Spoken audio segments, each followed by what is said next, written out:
bonsoir ou bonjour à toutes et à tous. Aujourd'hui, une petite réflexion sur le féminin sacré. Donc, bonsoir à toutes particulièrement. Le féminin sacré, on retrouve ça sur les réseaux sociaux, sur Internet, une nouvelle spiritualité où nous, en tant qu'hommes, nous pouvons observer la nudité de la femme à tous les étages, à tous les âges et avec toutes les formes. Comme dirait en hébreu, selon le mazal pondéral de chacun ou de chacune. Trêve de plaisanterie, le féminin sacré. Alors on va commencer par le début.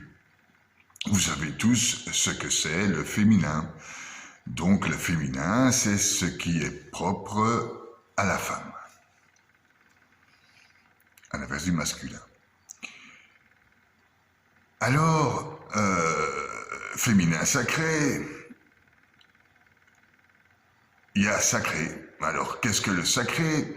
Le sacré, c'est ce qui appartient à un domaine séparé, intangible, inviolable. C'est un domaine inviolable de la partie religieuse qui doit inspirer la crainte, le respect. C'est par opposition à la chose profane. Donc le sacré, c'est ce qui est relatif au divin, au surnaturel, au transcendantal, au culte. Le culte. Donc, qui inspire le sacré, inspire une vénération profonde.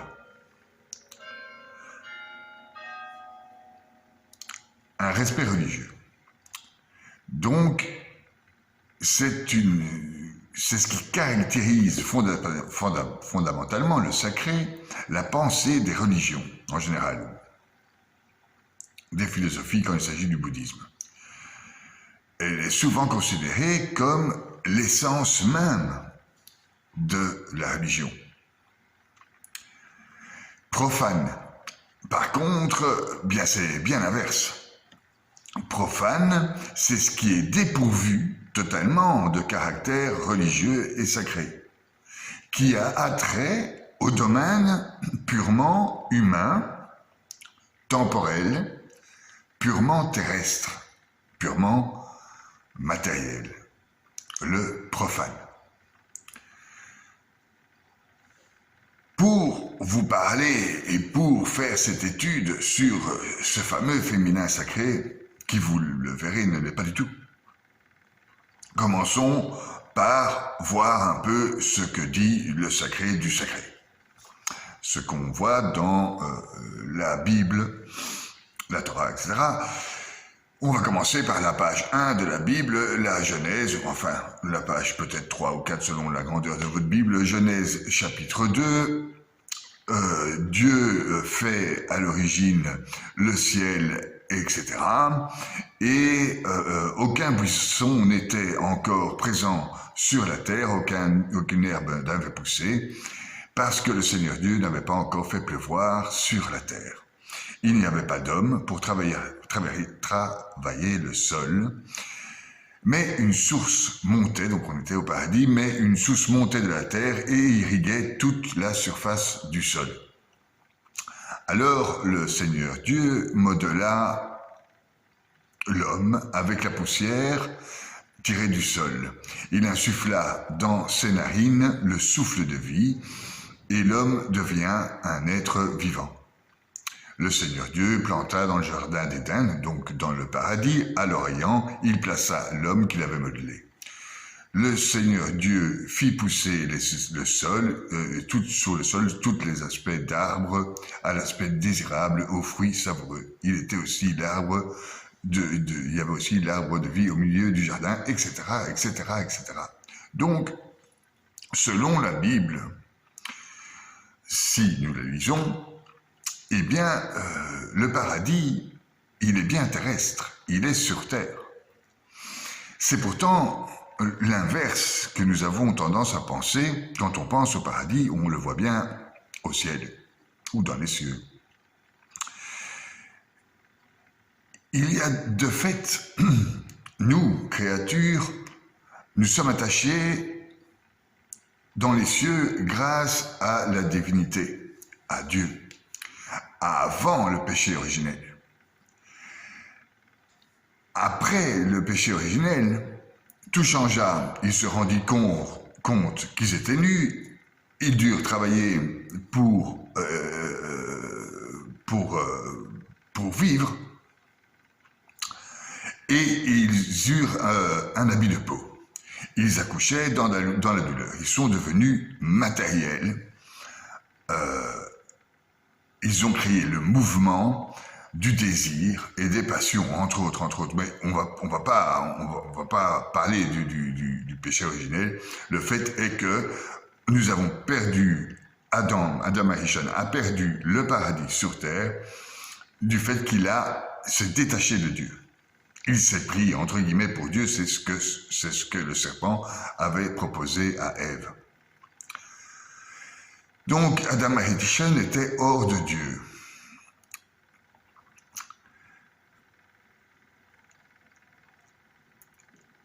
Il ne faut pas confondre l'Adam Arishon, l'Adam,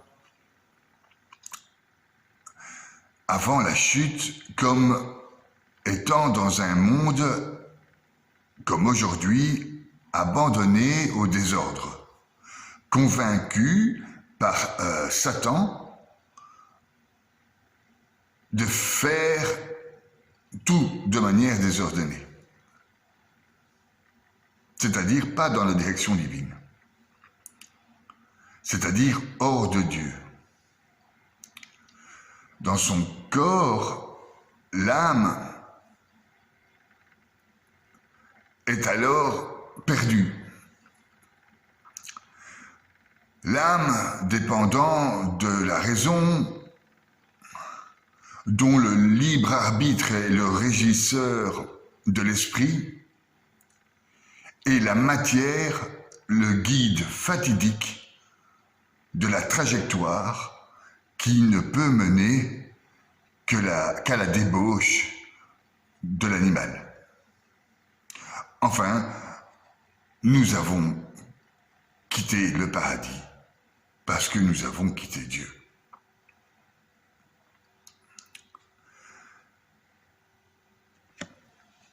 La chose sacrée est donc inscrite dans les écrits saints. Si on les lit et on les comprend, alors nous rendons la spiritualité à la chose spirituelle.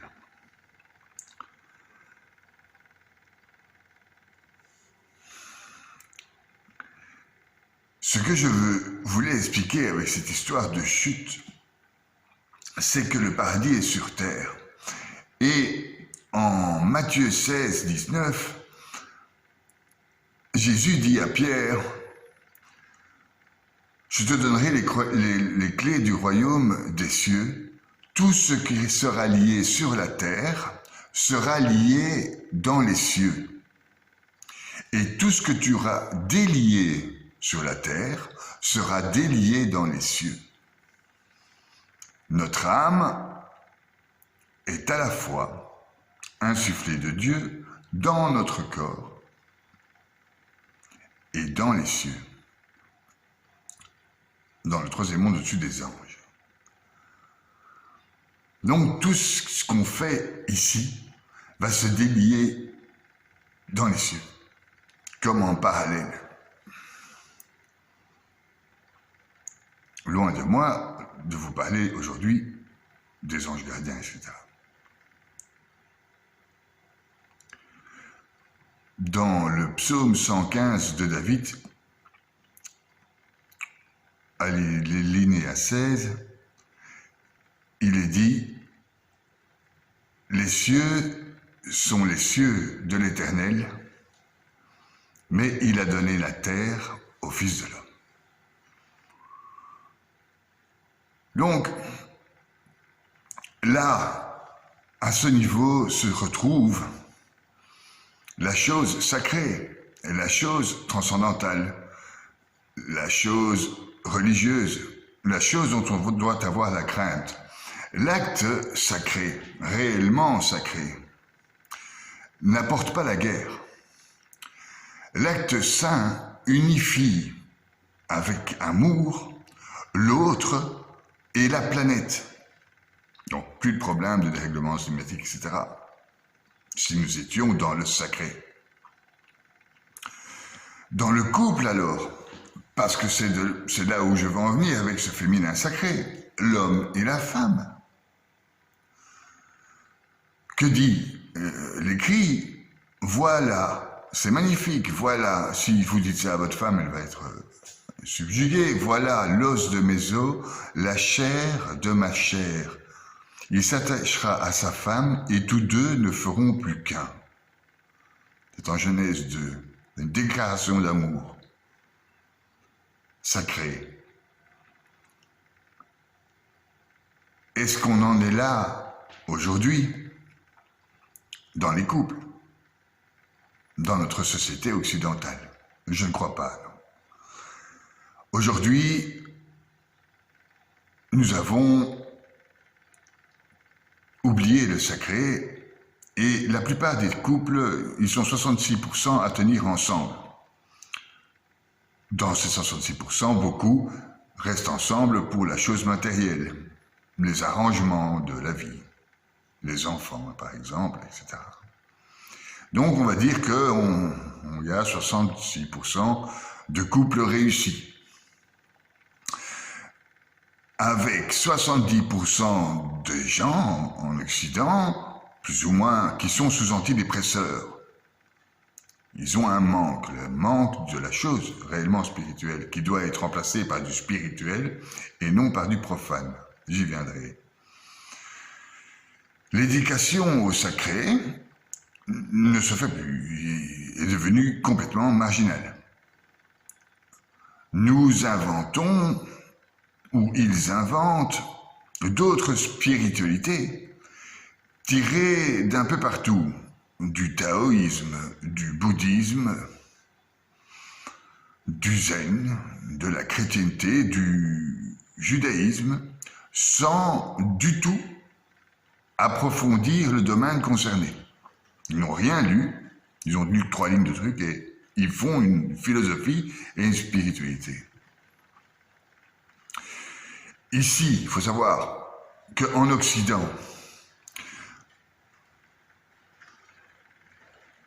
on reçoit l'ombre, l'ersatz des spiritualités orientales et asiatiques.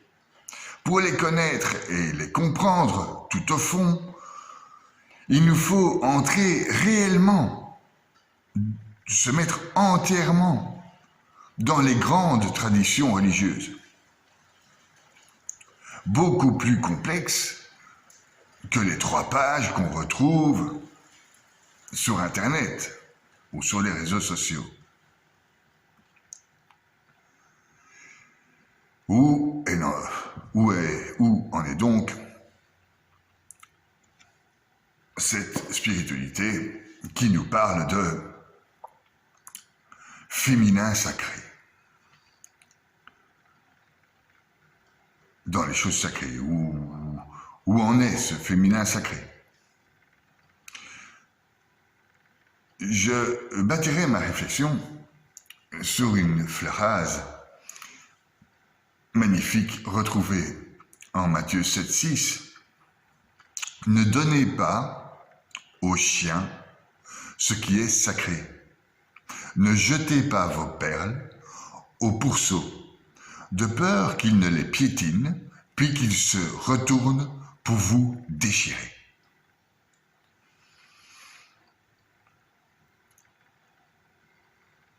Je dirais à ces femmes adeptes du féminin sacré, ne vous mettez pas à poil comme ça devant tout le monde sur tous les réseaux sociaux. Même en position zen, vous donnez vos perles au pourceau. Au porc, en clair.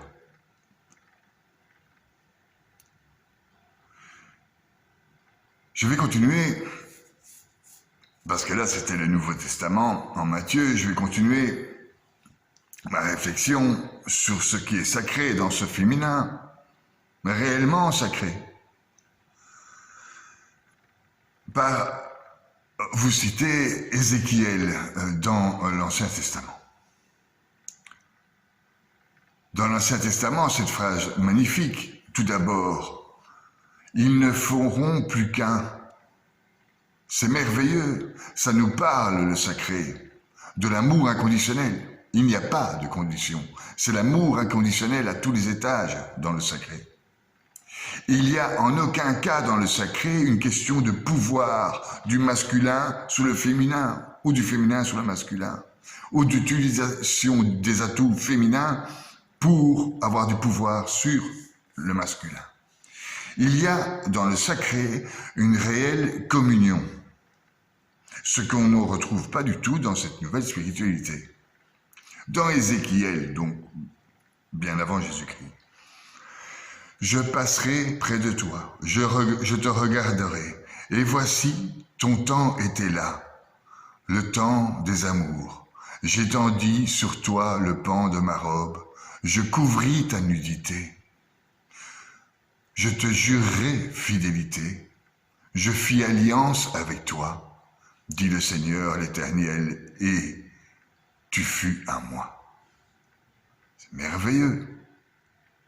C'est romantique.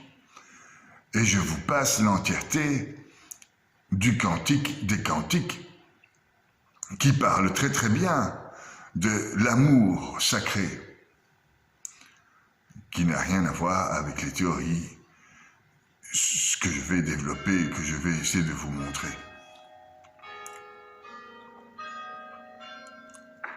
Merci Seigneur. Aujourd'hui, qu'est-ce donc ce féminin sacré, disais-je, cette nouvelle spiritualité dénudée à la mode? Je vais reprendre les phrases de grandes instigatrices de ce mouvement, dont je ne dirai les noms, par pudeur, et pour éviter de leur faire de la pub en plus. Donc de ce mouvement apparu plus ou moins dans les années 30 avec le New Age et qui s'est développé avec la libération sexuelle de mai 68, de la révolution mai 68, où là ça a explosé. Où là c'était l'époque Babatkul, on fume des joints et on fait l'amour libre. Donc, que disent les instigatrices de ce mouvement spirituel, ou soi-disant spirituel? Spirituellement dangereux, c'est une chose claire. Donc elles disent, le féminin sacré, c'est devenir enfin qui on est vraiment, parce qu'avant on ne l'était pas, et marquer de son empreinte personnelle ce monde avec ce qu'on a de meilleur à donner. Son corps, son âme, sa nudité et son sexe. En réharmonisant les deux principes en soi sur le modèle de son essence véritable. Bien. Alors l'essence véritable, l'essentiel, c'est l'amour et la spiritualité. On va en revenir donc. Que dit la Genèse concernant cet essentiel? Il ne faut pas compliquer les choses non plus. Ne donnons pas des perles de pourceau. Les sens véritables sont écrits donc dans la Genèse. Ils ne feront qu'un, ils seront soudés. Et dans le Cantique du Cantique, et dans le livre de la sagesse, entre autres. Il est dit qu'il n'est pas bon que l'homme soit seul. Je lui ferai une aide semblable à lui. Il dit, voici les os de mes os, la chair de ma chair, il s'attachera à sa femme, et tous deux ne feront plus qu'un. C'est simple, c'est sacré, et c'est d'une beauté absolue.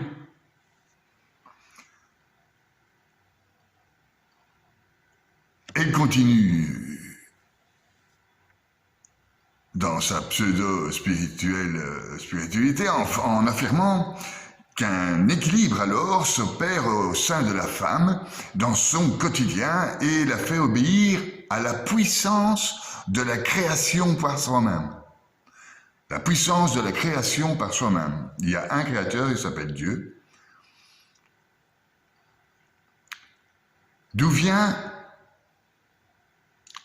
cet équilibre spirituel sans Dieu? Cette apparente libération qui soumet la femme à la dictature d'une idée mise en place à des mesures humaines gratuites qui finira par lui faire violence. Ordonner donc les réalités humaines en ignorant Dieu rabaisse l'homme ou la femme sur l'homme lui-même, et là où un tel endroit divin a disparu de l'ordre humain, le droit humain disparaît tout aussi vite.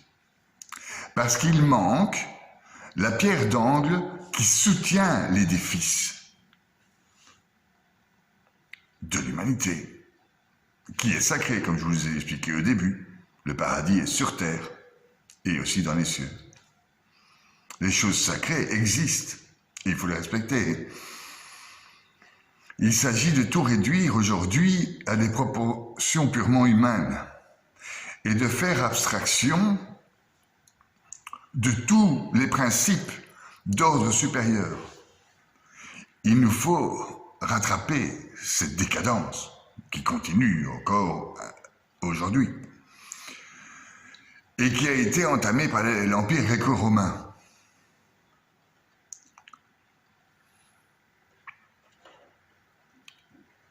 Je ne vois pas où se retrouve le spirituellement sacré ou un quelconque nouvel éveil dans une société occidentale devenue sans Dieu.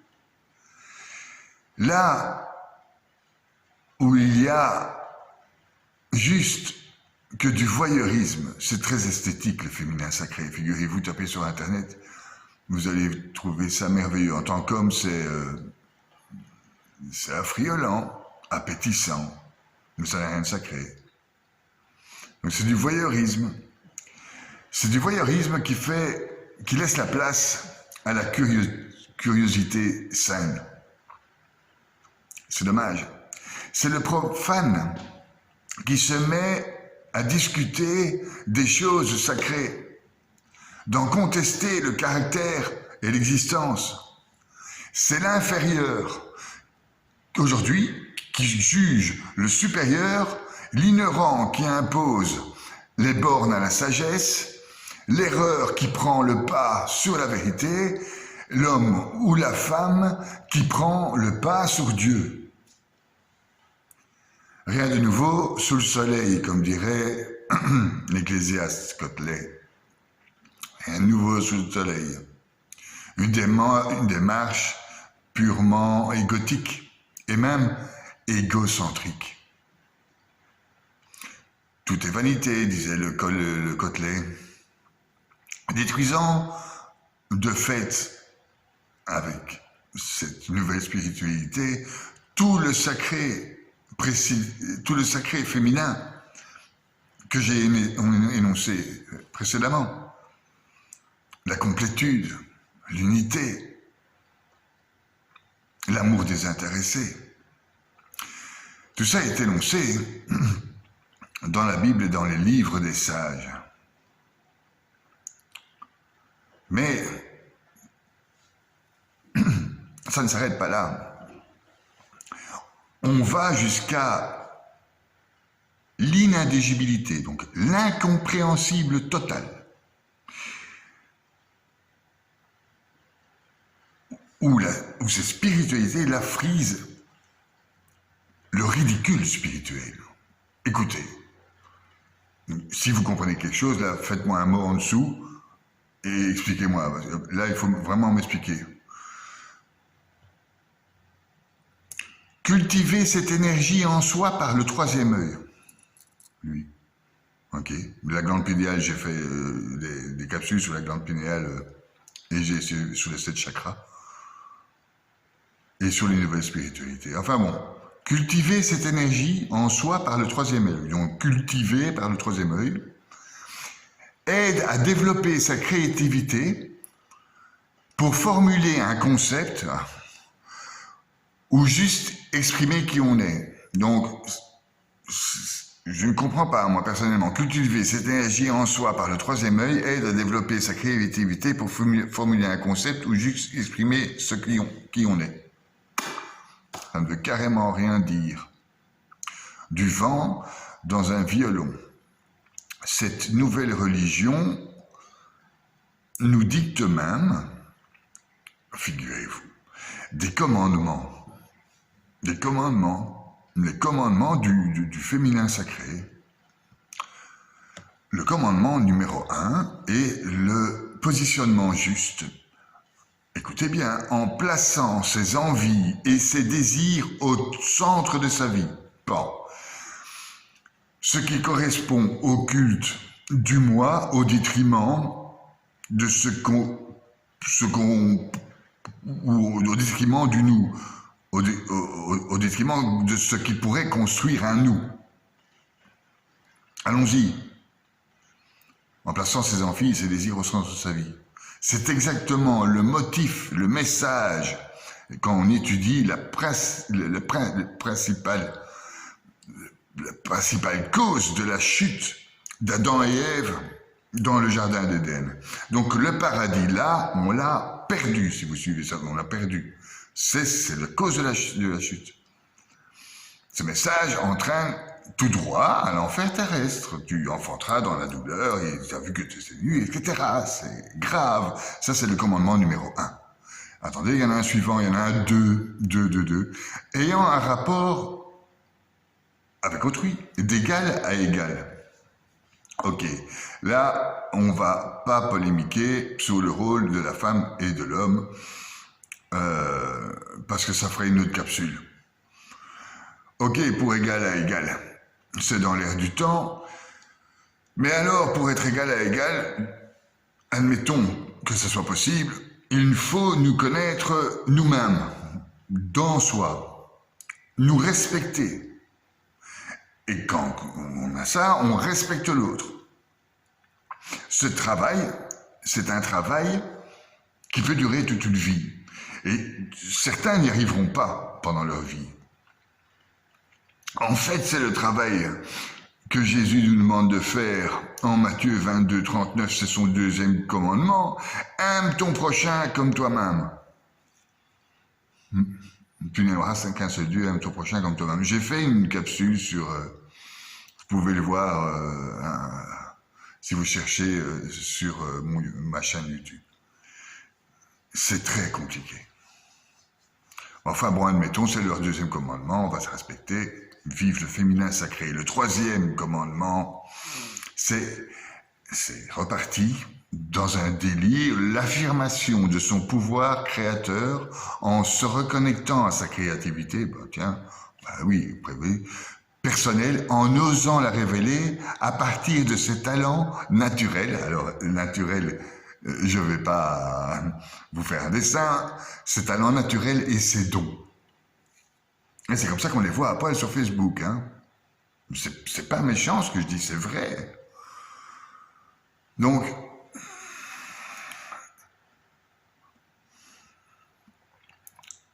c'est se prendre pour Dieu l'affirmation de son pouvoir créateur. Même s'il ne se mettait pas à poil sur le net. L'affirmation de son pouvoir créateur, c'est carrément se prendre pour Dieu, qui, lui, est le créateur de toutes choses, je le rappelle, pour les choses sacrées. Le sacré, au troisième commandement, a déjà totalement disparu. Vous êtes d'accord avec moi, ce n'est pas possible, cette histoire. Le quatrième commandement du féminin sacré, l'amour de soi et d'autrui en identifiant, puis en affrontant sa blessure, pas la blessure de l'autrui, sa blessure émotionnelle originelle en acceptant entièrement sa singularité. Soi, moi. En fait, il n'y a absolument aucune place pour l'autre, tant que la personne n'a pas guéri toutes ses blessures. Ça aussi, guérir ses blessures, ça peut mettre toute une vie. Donc elle va passer sa vie à penser qu'à elle, sans laisser la place pour l'autre tant qu'elle n'a pas guéri ses blessures. Rien de nouveau sous le soleil, comme dirait Côtelet, tout est vanité. Commandement numéro 5, l'expression de soi, tout en accord avec son cœur. Je ne dois pas soi, retourner le temps sur soi. Bon. C'est des coups à finir tout seul, ça, les filles, hein, je vous le dis. 6e commandement, la conscience de soi. Ben voyons, la conscience de soi, parce qu'on n'a pas assez parlé de soi dans cette nouvelle religion, je ne sais pas, en se rappelant qu'on est plus qu'un corps. Ben tiens, donc en tâchant de se reconnecter régulièrement à son essence lors des méditations. Donc ça, c'est des bouffes à 2 balles, tirées des plus grandes philosophies taoïstes, zen, yoga. Hein, la méditation. C'est aussi le travail de toute une vie. Hein. Le commandement numéro 7 est enfin l'accomplissement de soi. Je ne sais pas vous, mais moi, ça finit par m'énerver. Alors, l'accomplissement de soi en intégrant les 6 premières étapes, qui sont, j'appelle les commandements pour rigoler. Donc, c'est l'accomplissement de soi si tu intègres les 6 premières étapes en les actionnant dans sa complétude. Alors, tu accèdes à la réalisation pleine et entière du soi. Dis donc, c'est génial, mais tu vas vivre tout seul. Mais oui, parce que le temps que tu t'occupes de toi, la Terre a déjà tourné, hein. Surtout que il y a du boulot, visiblement. Tout est dit. Je ne vais plus en parler. Tout est dit. La boucle est bouclée. Renseignez-vous sur le net, le féminin sacré. Je voulais en parler. Ça me tritotait depuis assez longtemps. Je voulais le dire. Ça fait du bien, ça fait un bien fou. Remarquez que je ne suis pas vraiment dans une chapelle. Parce que ça ne valait pas la peine. Que dit Ézéchiel 23-18? Les choses sacrées, Ézéchiel. Elle a mis à nu son impudicité. Elle a découvert sa nudité. Et mon cœur s'est détaché d'elle. C'est ce qui se passe. Et c'est ce qui se passera. On sent, malgré tout, l'éloignement de la chose réellement spirituelle, comme je tente de le démontrer à ma manière. L'idée de vouloir se rapprocher du sacré, il y a une idée derrière. C'est à l'image du peuple hébreu dans le désert qui fait son veau d'or, qui louait Yod et Vav He. Au moment de faire de veau d'or, il faisait ce veau d'or pour Dieu. Donc, certaines idées développées par les initiatrices et initiateurs de ce fameux mouvement New Age dont découle le féminin sacré, a des idées, uniquement des idées spirituelles.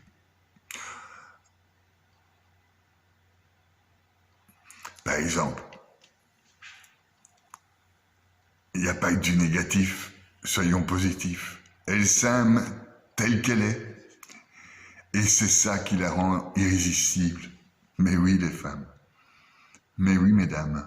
Elle est spirituelle, et pour qu'elle a trouvé sa place sur Terre, se soucie de son impact sur les autres. Là, ça peut être sexuel et charnel, hein. Donc, et son impact sur les autres, et sur le monde, en divulguant une sagesse positive et constante. Ok. Enfin, elle est heureuse d'être une femme, son âme exulte et les doutes et les angoisses et autres inquiétudes sont balayés par les synchronicités qui sont des véritables guides. Si les synchronicités interviennent après l'attrait de la nature sexuelle ou même érotique, le travail de ce fameux guide, ce sera le travail des démons. D'activer une telle croyance en cet univers dont ils font partie. Parce que, si vous lisez les bouquins sur le féminin sacré, ça appelle aux connexions à l'univers, etc., à la lumière, toutes les théories du New Age. Bon, généralement, à la fin, ou ce qui est connexe au féminin sacré, pour aller plus loin dans la démarche de l'élévation spirituelle, on nous proposera des séances de karmathérapie, de lithothérapie, d'oracle, pour se libérer des mécanismes inconscients qui nous cloisonnent dans des schémas de répétition.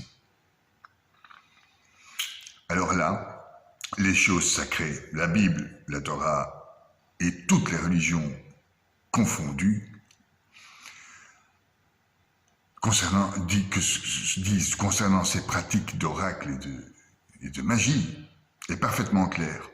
Interdiction totale. Cela revient à donner les clés et le code de son âme aux entités supérieures. Les entités supérieures. Hildegard, je vais vous parler de ces entités supérieures que ces gens mettent en route dans le New Age et dans ces nouvelles spiritualités, qui sont très dangereux. Je vous invite à regarder la capsule que j'ai faite sur les nouvelles spiritualités. Mais enfin bon, je m'éloigne. Hildegard von Bingen, une mystique qui avait des visions mystiques, religieuses, mystique Hildegard. Dans sa première vision, elle a une idée très claire sur la place que prennent les créatures humaines que nous sommes dans les cieux. Donc, je vous ai parlé du paradis terrestre dans les cieux. Elle nous dévoile que lorsque Dieu dit que la lumière fut, ce qui jaillit, c'est la lumière spirituelle. On est d'accord.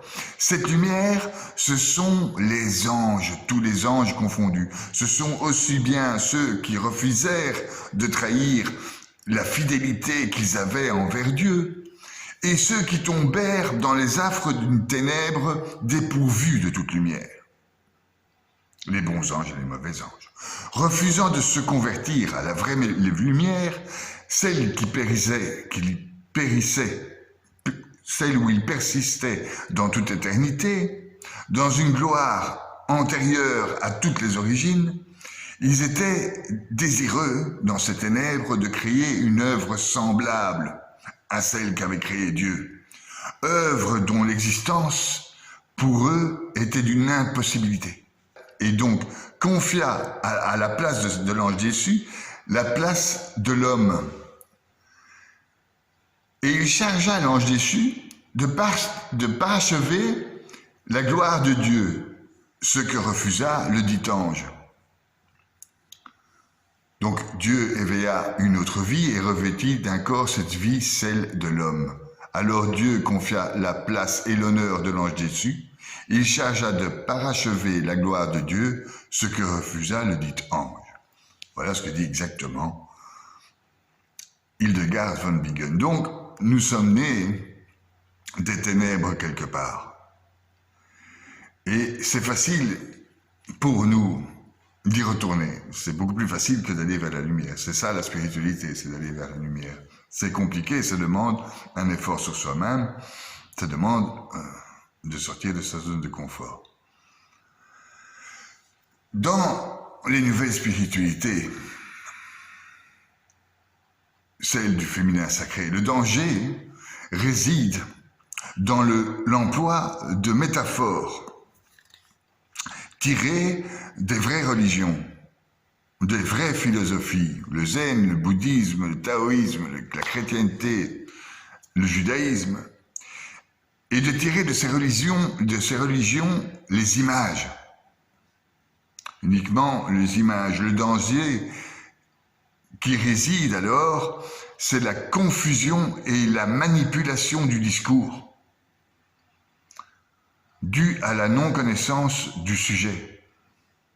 Déjà, quand nous connaissons les sujets sacrés, il y a différentes opinions sur les écrits saints, etc. Plus de 350 000 différentes opinions sur la Torah. Donc c'est déjà compliqué pour les gens qui s'y intéressent.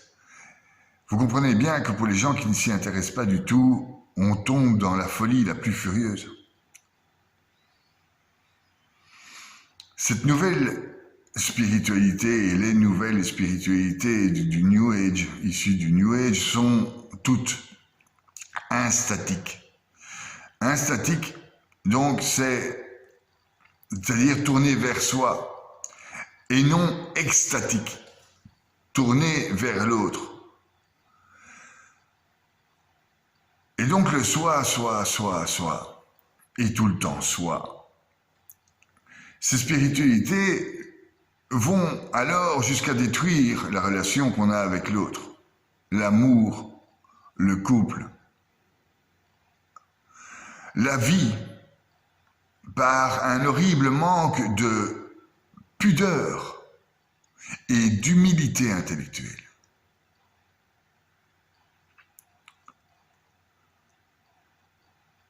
Sous prétexte que notre bonheur nous appartient à nous seuls,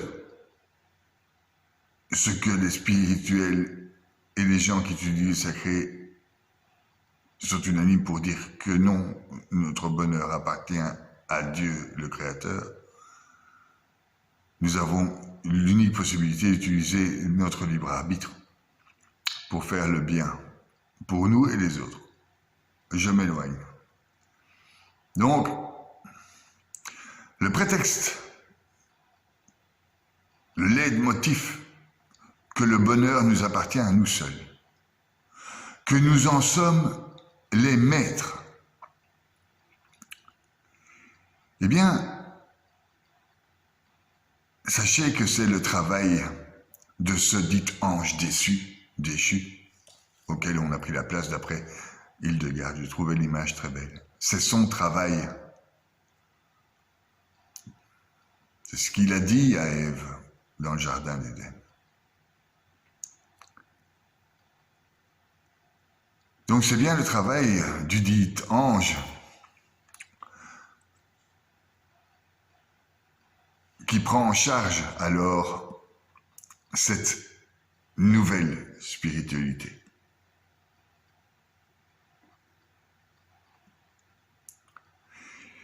Il faut, à mon sens, sortir de ces veaux d'or dangereux et allons voir ce que disent plus loin les écrits dans Ésaïe. Ta nudité sera découverte et ta honte sera vue. J'exercerai ma vengeance et je n'épargnerai personne.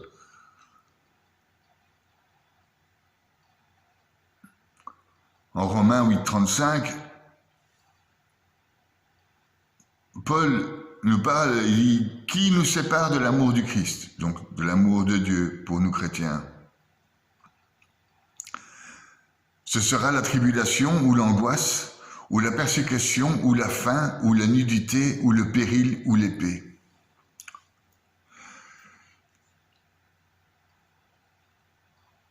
Au chapitre 3 de l'Apocalypse est décrit vraiment ce que c'est la pureté.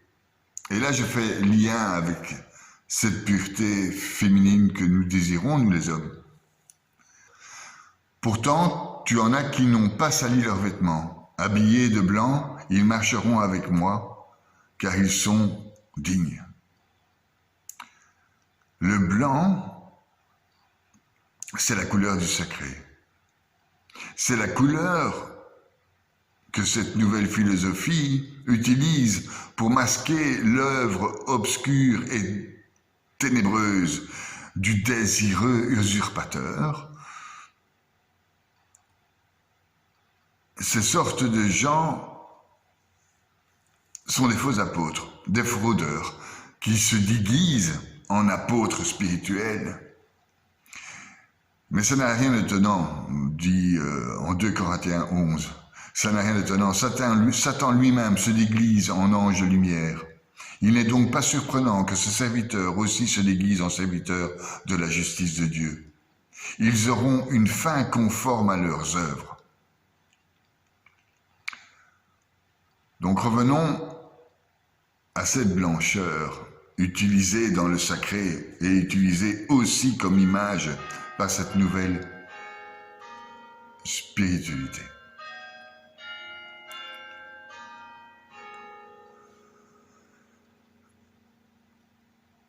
La blancheur, c'est revêtir l'homme nouveau, une vie nouvelle, une femme nouvelle. C'est l'éclat du vêtement royal. C'est le blanc de la robe de mariée.